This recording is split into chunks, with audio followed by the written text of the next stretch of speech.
सदर जलसा जनाब मंजूर आलम साहब, सलमान खुर्शीद साहब हमारे मंत्री और डिस्टिंग्विश ऑडियंस, टाइम तो नहीं है मगर मुझे चैलेंज दिया गया है कि जो भी वक्फ़ा मुझे मिला है उसमें क्या जो चीज़ मैं कहना चाह रहा हूँ वो आप तक पहुँचा सकूँ। इंशाल्लाह मैं कोशिश करूँगा। मगर एक चीज़ है कि कोई चीज़ पाना है इस दुनिया में जो अपने नफ्स के लिए हो, इंडिविजुअल्स के लिए हो, कम्युनिटी के लिए हो या हमारे देश के लिए हो, we have to sacrifice and there are lot of sacrifices. और अगर हम हमारा लंच सैक्रिफाइस आज कर सकते हैं तो मुझे लगता है कि वो एक बहुत बड़ी इंडिया के लिए देन होगी। तो उसका मतलब है आपका लंच बहुत शार्ट वक्फे में हो सकता है। अब मुझे पहले से कहा गया है कि ये एक लेक्चर है, मगर मैं एक मजबूरी है कि जब भी मैं बोलना चाहता हूँ मुझे जब तक नंबर्स मेरे सामने नहीं आते मैं कुछ बोल नहीं पाता। ये मेरी आदत है और मैं आज हमारे मिनिस्टर साहब के सामने मैं अर्ज़ करूं कि यही एक जो आदत थी जो सच्चर कमेटी के हर पन्ने में पाई जाती है। और इसीलिए आज जिलानी साहब ने वगैरह उन्होंने सराहाया था कि इस रिपोर्ट का जो बेवड़ा है यानी उसमें जो एनालिसिस है वो हमें कई सालों तक हमें एक गाइडलाइन बन सकती है। मगर मुझे अभी बोलना पड़ रहा है 5 साल हो गए हैं, 5.5 साल होने वाले हैं। अब एक ह्यूमन लाइफ में 5 साल कितने बड़े होते हैं, बहुत बड़े होते हैं। और एक गवर्नमेंट की लाइफ में 5 साल कितने बड़े होते हैं, टोटल पूरी लाइफ होती है। एक गवर्नमेंट की पूरी लाइफ 5 साल है। ये अलग बात है कि उसके बाद और 5 साल आपको लीज मिल जाए या ना मिले, वो तो अलग बात है। मगर फुल वक्फा 5 साल का एक गवर्नमेंट को दिया गया था सच्चर कमेटी के बाद। यहाँ पे मिक्स हो रहे हैं इश्यूज सच्चर कमेटी के और रंगनाथ मिश्रा कमेटी के। मैं उसमें एक सच्चर साहब यहाँ आके गए हुए हैं, मैं वहाँ नहीं था। I apologize, I just came last night, तो मैं मिस कर गया हूँ। मगर सच्चर कमेटी के हर पन्ने में हमने एक चीज़ का एहसास दिलवाया है सिटीजन्स ऑफ इंडिया को।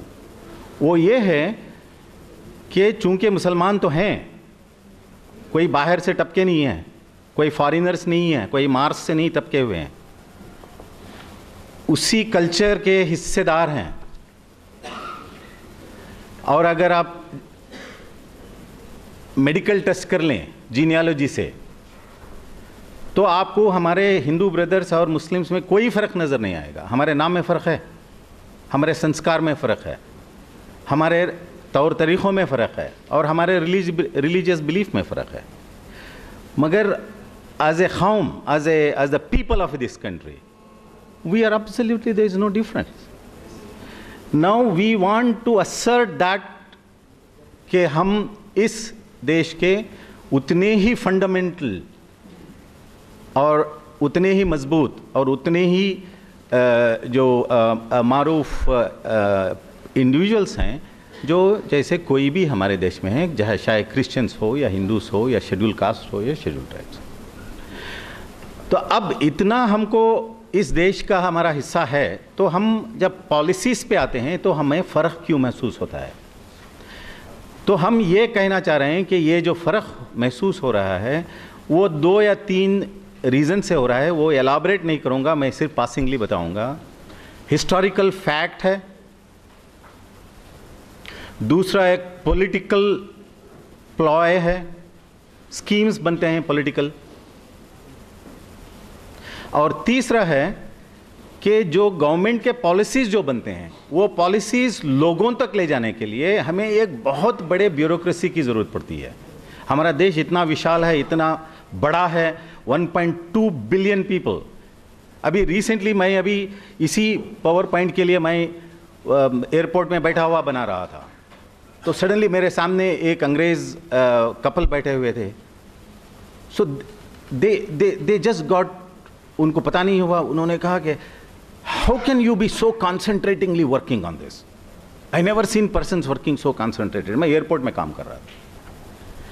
बात यह हो रही है कि एक कमिटमेंट करने के लिए, हमारे एक कंट्री के बहबूदी के लिए हमें ये तवज्जो ज़रूर करनी है, और ये तवज्जो करने के लिए सिर्फ मुसलमान होने के नाते सिर्फ मुसलमान की तवज्जो नहीं जायज़ है, ये तवज्जो हमको हर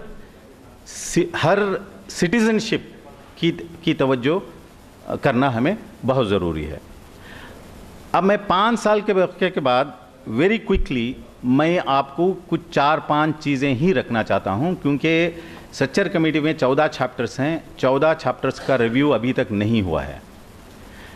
और सलमान खुर्शीद साहब यहाँ हैं, मुझे कई मौके मिले थे बात करने के और रिक्वेस्ट करने के कि एक कॉम्प्रहेंसिव इवैल्यूएशन कर दिया जाए। 5 साल हुए थे, मगर कुछ कई मजबूरियाँ थे, वो काम मुझे पता नहीं उनके क्या मजबूरियाँ थे। मेरी मजबूरियाँ ये थे कि मुझे पैसा नहीं मिला था, क्योंकि ये काम करने के लिए मुझे उस वक्त कम से कम 70 लाख रुपीस की ज़रूरत थी। आप देखिए सच्चर कमेटी का जो प्रीवियस कांग्रेस गवर्नमेंट ने जो किया है, आप पता लगाएं, ज़फ़र महमूद साहब बताएंगे कितने करोड़ रुपए उस पर खर्च हुए, कितने लोग काम किए। ये काम जो रिव्यूज़ करना है, ये कोई एक इंसान या एक इंस्टीट्यूट ऑफ ऑब्जेक्टिव स्टडीज़ से नहीं हो पाता है। इसके लिए हमें इंस्टीट्यूशनल सपोर्ट चाहिए और एडिक्वेट रिसोर्सेज चाहिए, और इसके अंदर हमें प्रॉपर इंफॉर्मेशन चाहिए। तो प्रीवियस गवर्नमेंट के लिए हम बहुत शुक्रगुजार हैं कि वो सच्चर कमेटी का उन्होंने एस्टैब्लिश किया और एक अपॉर्चुनिटी दी कि एक सच्चाई को हम पेश करें।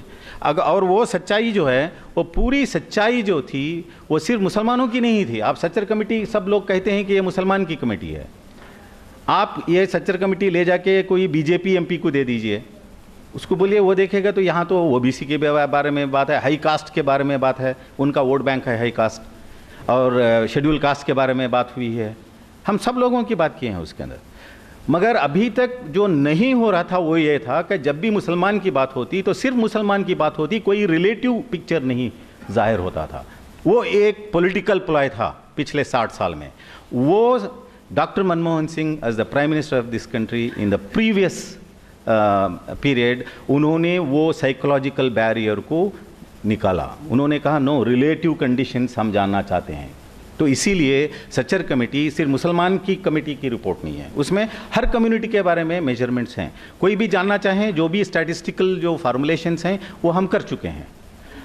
अब 5 साल के बाद ये सवाल उठता है कि सच्चर कमेटी के रिकमेंडेशंस जो रंगनाथ मिश्रा के कमेटी के रिकमेंडेशन से बहुत ही अलग हैं। सच्चर कमेटी एक बेसिक जो कम्युनिटीज़ हो, कोई भी कम्युनिटी हो सकती है, उसको अपनी गरीबी से निकालने के लिए, अपने डिप्रिवेशन से निकालने के लिए, अपने इलिटरेसी से निकालने के लिए कौन से ठोस कदम लेने चाहिए। और कई लोगों ने यह भी कहा कि सच्चर कमेटी में कोई ऐसा लिस्ट रिकमेंडेशन का नहीं दिया कि ब्यूरोक्रेट पेंसिल लेके बैठ के टिक मार्क करके बोलेगा कि देखो भी हमने ये कर दिया, ये कर दिया, ये कर दिया। ये सच्चर साहब का और हमारी कमेटी, अब्दुल बासित साहब हमारे एक और मेंबर यहाँ हैं, हमारा ये क्लियरली प्लान था कि हम एक ऐसा रिकमेंडेशन नहीं देंगे जो एक पेंसिल लेके टिक मार्क डालना शुरू करें और बोलेंगे कि ये काम हो गया।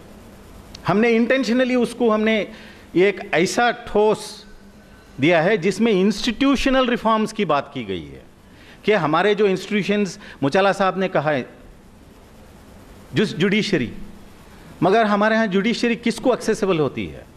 क्या हमारे गरीब लोग, क्या हम जुडिशरी के पास जाके आई मीन इतने साल, इतने कॉम्प्लिकेटेड, क्या हम जस्टिस इस देश में ले सक रहे हैं? अब उसके अंदर जो भी पैरा जुडिशियल इश्यूज भी होंगे तो उसका एक प्रोग्राम जस्टिस अहमदी साहब ने कितने साल पहले बनाया, उन्होंने एक लीगल एज सेल्स बनाए, उसका कोई इस्तेमाल नहीं हो रहा है। आज ला मंत्री जी हमारे पास बैठे हैं, हम रिक्वेस्ट कर रहे हैं कि कम से कम उस तरह के जो कम्युनिटी लेवल को इंटरेक्ट करते हैं लीगल सिस्टम, उस तरह के इंस्टीट्यूशंस को हमें उभारना है, पंचायत सिस्टम्स में हमें इंटीग्रेट करना है। मगर हमने बात की थी इक्वल अपॉर्चुनिटी कमीशन की। इक्वल अपॉर्चुनिटी कमीशन सिर्फ इसलिए नहीं है कि हम लोग यहाँ जिसके बच्चों को एडमिशन नहीं मिल रहा है, जहाँ माइक्रो क्रेडिट प्रोग्राम या कोई एक माइनॉरिटी कॉलेज खोलने के लिए परमिशन मिल रहा है, उनके लिए सुनवाई के लिए नहीं बनाई।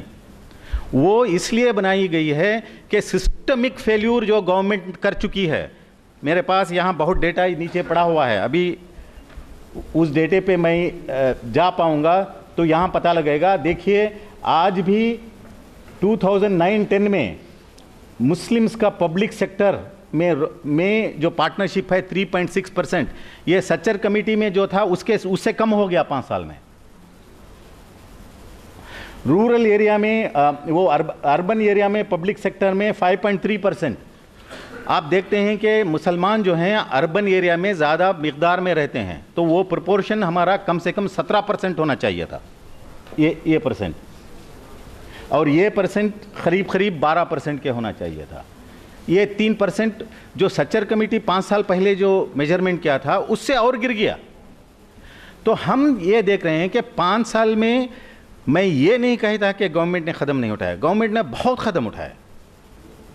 स्कॉलरशिप प्रोग्राम किया, minority development minority concentration district के प्रोग्राम्स बनाए, इंफ्रास्ट्रक्चर डेवलपमेंट के प्रोग्राम्स बनाने के लिए किया, वगैरह वगैरह।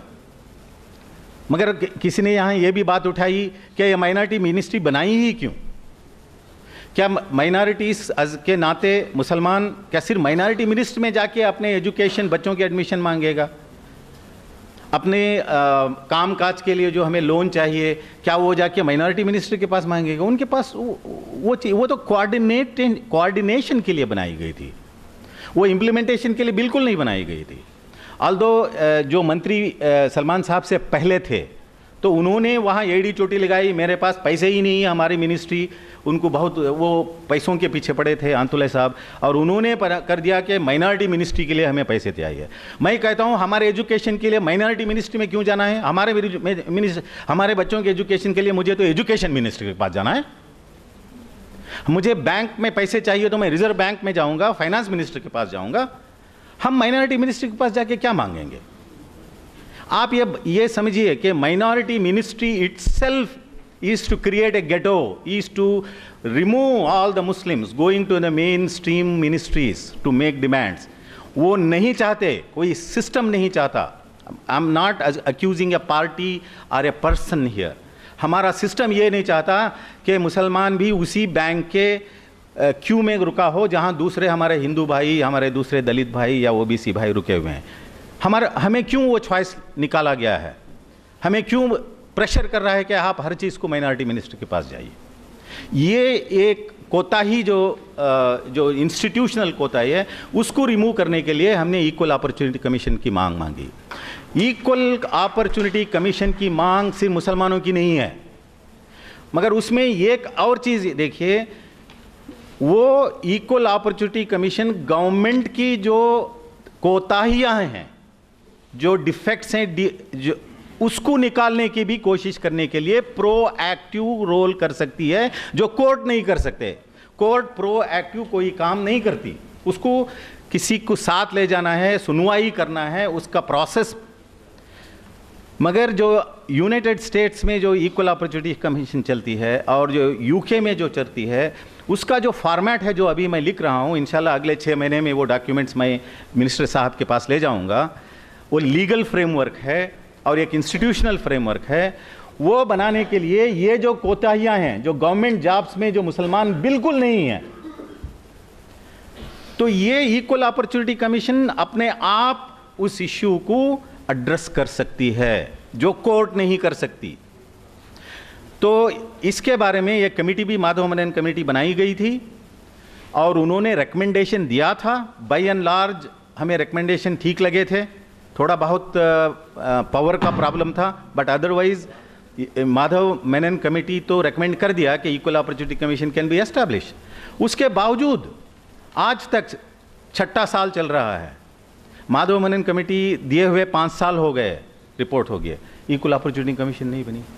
तो हम समझते हैं कि इस इंस्टीट्यूशनल रिफॉर्म्स पे हमें तवज्जो देनी चाहिए, क्योंकि जो हमें चाहिए एज मुस्लिम कम्युनिटी, ये आप आज का नहीं, हमारे जो यहाँ लोग बैठे हैं उनका सोचना नहीं है, हमारे बच्चों का, और हमारे जो कई सारे मिलियंस ऑफ पीपल जो आज यहाँ मौजूद नहीं हैं, गांव में हैं, देहातों में हैं, टाउन्स में हैं, हम उन लोगों का जब तक नहीं सोचेंगे, एज ए कम्युनिटी हम इंडिया में इंटीग्रेट नहीं हो कर सकते, एज ए कम्युनिटी हम इंडिया को ग्रेट नहीं बना सकते। अगर हमारा पार्टिसिपेशन वहाँ चाहिए तो हमारी मुस्लिम कम्युनिटी को एम्पावर होना चाहिए।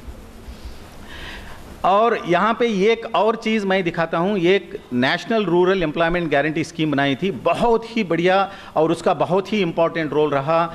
UPA 2 का इलेक्शन जो है, one of the main reasons for UPA 2 to get elected, Congress party to form the government, is the national rural employment guarantee programme. हर किसी को 100 रुपये एक दिन के जो काम करना चाहता है कहीं भी हिंदुस्तान के कोई भी कोने में, ये बनाया गया था। अब मुसलमान की मिकदार पावर्टी में अभी बहुत सारे रिपोर्ट्स आ गए हैं, वही उसका रेफरेंस पेपर में दिया है। यहाँ पेपर में मिनिस्टर साहब को और मंजूर आलम साहब को दे रखा है, उसमें रेफरेंसेस हैं। पावर्टी मुसलमानों में बनिस्बत दूसरे कम्युनिटीज़ के ज़्यादा है। तो उसका मतलब ये था कि जो NREGA स्कीम है उसमें मुसलमान ज़्यादा दाखिला होना था। तो मुसलमान करीब 12-13% के हैं, डिपेंडिंग अपॉन विच स्टेट। अगर आप बंगाल में चले जाइए तो 30% है, अगर आसाम में चले जाए तो 35% है, अगर आप केरला में चले जाए तो वहाँ पे 25% है। तो वहाँ NREGA में उनका दाखिला उतने % का होना चाहिए था।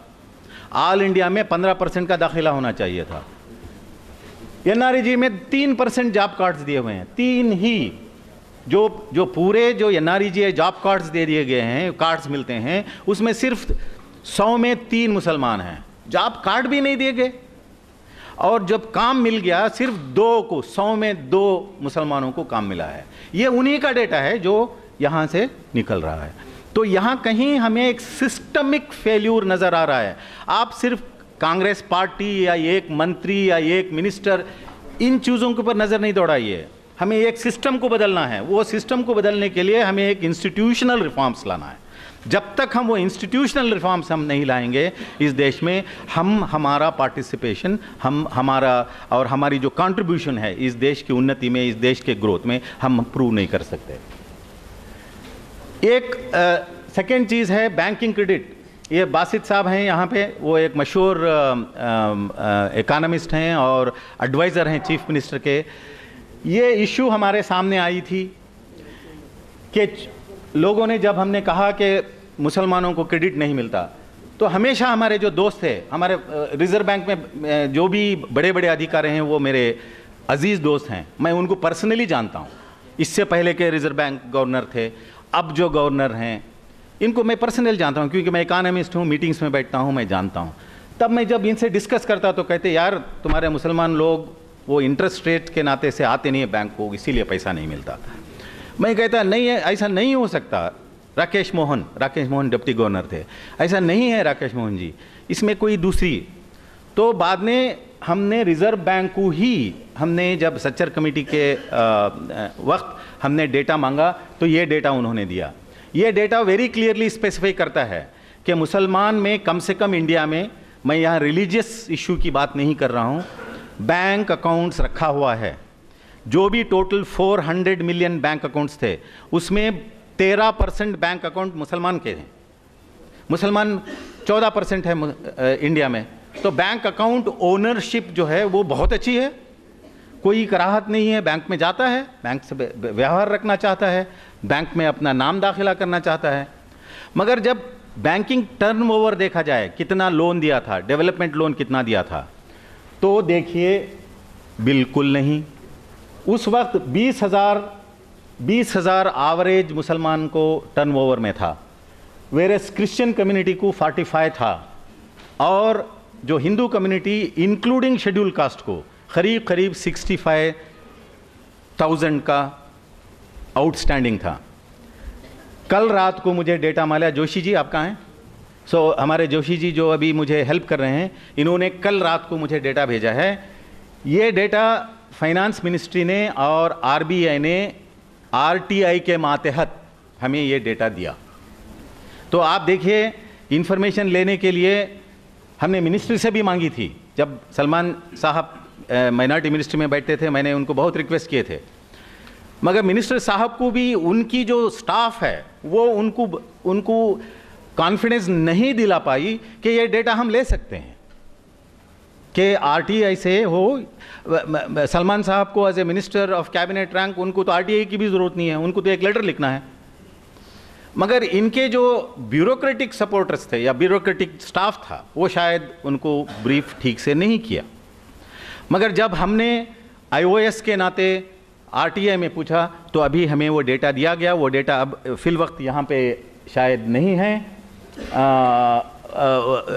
नहीं है, मगर उसमें ये पता लगा हुआ है कि जो परसेंटेज 5 साल पहले था अमाउंट आउटस्टैंडिंग का, वो तो बढ़ गया है। मुसलमानों का भी 1 लाख से ऊपर चला गया है, मगर क्रिश्चियन का जो है वो 1.5 लाख से ऊपर चला गया है, और जो हिंदू लोग हैं वो 2 लाख के ऊपर चले गए हैं। तो बढ़त तो सबकी हो रही है, मगर जो रिलेटिव डिफरेंस है वो नहीं ख़त्म हो रहा है। तो हमारी जो चर्चा हो रही है यहाँ पे कि हम इस देश में पार्टिसिपेंट तो हैं, हमारा ग्रोथ जो स्टोरी चल रहा है वर्ल्ड में कहीं भी जाइए तो हिंदुस्तान का नाम है डेवलपमेंट में, उसमें मुसलमान दाखिला है। हम मुसलमान खारिज नहीं हुए उस चीज़ से, कभी भी वो गलतफहमी में ना रही है।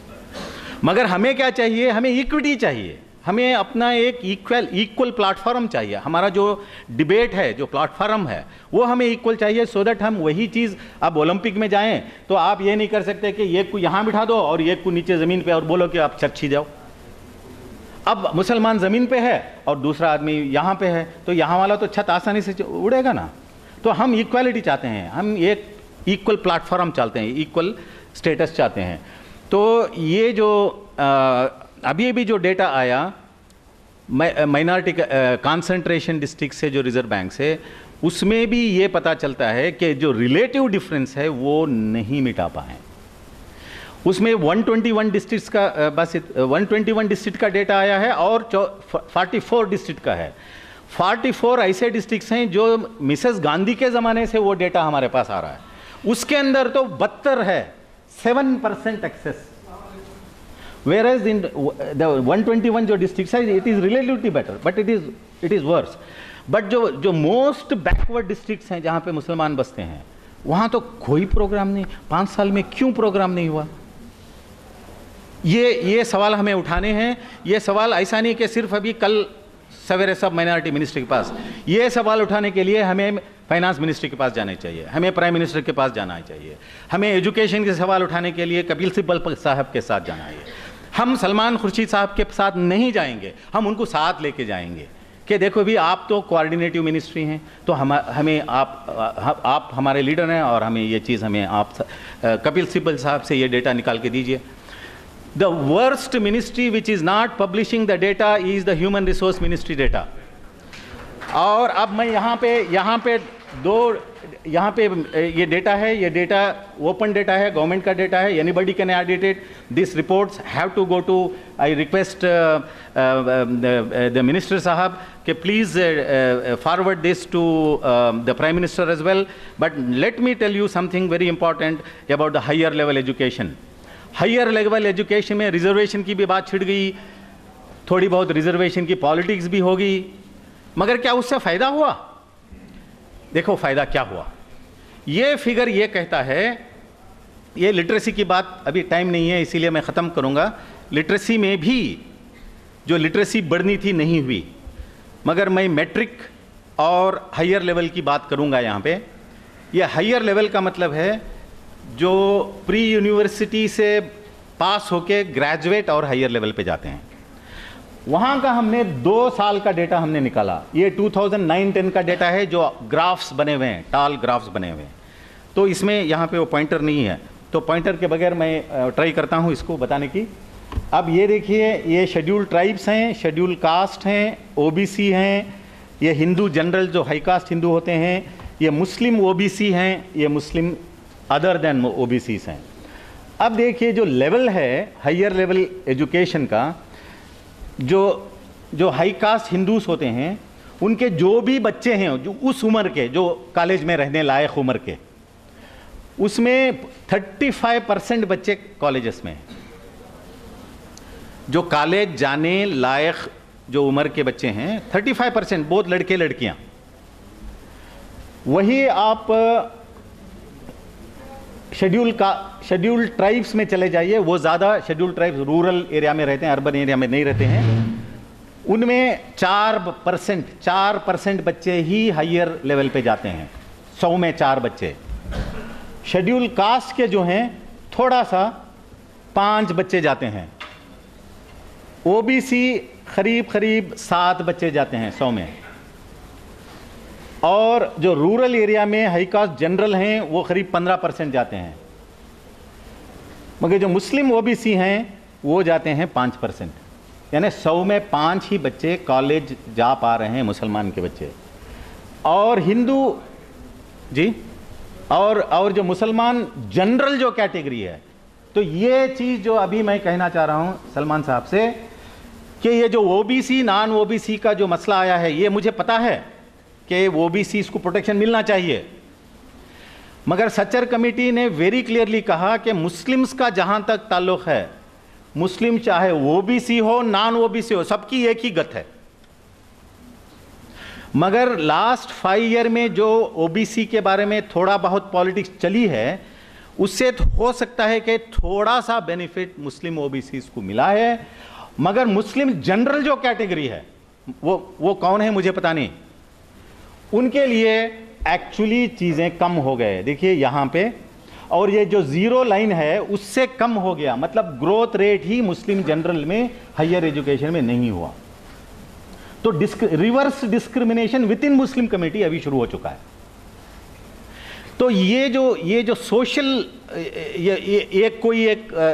एक ठोस यानी सिस्टमैटिक प्रोग्राम अगर हमें नहीं लाएंगे, कोई ऐसा एक प्रोग्राम ले लिया जिससे गवर्नमेंट समझी कि उससे पॉलिटिकल गेन होगा और आप अनाउंस कर दिया, उसका इम्पैक्ट बहुत ही घिनौना हो सकता है, और जो हम चाह रहे हैं वो इम्पैक्ट बिल्कुल नहीं हो सकता। और वो यहाँ पे वेरी क्लियरली हायर एजुकेशन में आ गया है, और यही चीज़ मेट्रिकुलेशन लेवल में भी और नॉर्मल मास एजुकेशन लेवल में भी मुस्लिम जनरल क्लास जो है वो और ज़्यादा बिछड़ रहा है पिछले 5 साल से। नाउ ये चीज़ कहते हुए अभी यहाँ पे ये नया डेटा है कि मुस्लिम्स का जो हायर लेवल एजुकेशन में एकदम नए डेटे हैं यहाँ पे, जो एकेडमिक माइंडेड जो भी हैं, और अगर हमारे लॉ मिनिस्टर साहब अगर वो चाहें कि उनको एक सेपरेट प्रेजेंटेशन दूं और इसको और जो चीज़ें हैं वो और ठोस समझाने का मौका दें, तो sir I will be always available to you. तो लास्ट थिंग, यहाँ बहुत बड़े बड़े लीगल लुमिनरीज बैठे हुए हैं। मुझे पिछले 4 महीने में कॉन्स्टिट्यूशन पढ़ने का दोबारा मौका मिला। मैं कॉन्स्टिट्यूशन पढ़ा हुआ कई साल हो गए थे जब मैं लॉ डिग्री ले रहा था, मगर उसमें कहीं भी रिलीजन के बेसिस पे, रिलीजन को सेपरेटली अलग से कॉन्स्टिट्यूशन में कहीं नहीं लिखा गया। रिलीजन को उसी चीज़ों के साथ लिया गया जो दूसरे आधार यानी दूसरे अदर एट्रीब्यूट्स डिस्क्रिमिनेशन के बेसिस बन सकते हैं, जैसा सेक्स है, कास्ट है, रीजन है, लैंग्वेज है, रेस है, उसके साथ रिलीजन भी लिया गया। तो हमारे देश में रिलीजन को अलग से क्यों, इवन लीगल सिस्टम रिलीजन को अलग से क्यों देखती है, ये मुझे समझ में नहीं आता। कॉन्स्टिट्यूशन में कहीं भी रिलीजन को अलग से नहीं लिखा गया है। मुझे पता है उसके बाद बहुत बड़े बड़े जजेस उन्होंने कुछ डिसाइड किया होगा, हमें चैलेंज करना चाहिए वो डिसीजन को। क्या सुप्रीम कोर्ट के जजेस को क्या हम चैलेंज नहीं कर सकते? जिलानी साहब बताइए। Under the new conditions, we have to again go back and we have to renegotiate this thing. We have to open this debate again. 60 साल पहले पता नहीं क्या डिबेट हुआ होगा।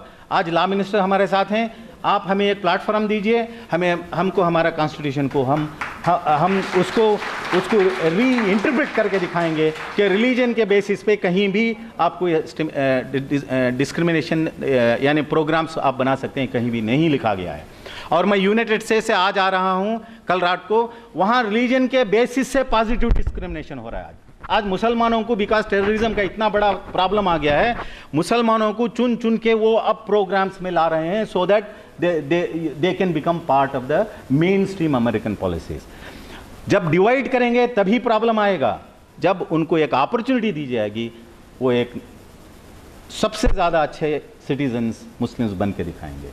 ये मैसेज देते हुए I am very very thankful sir for having given me this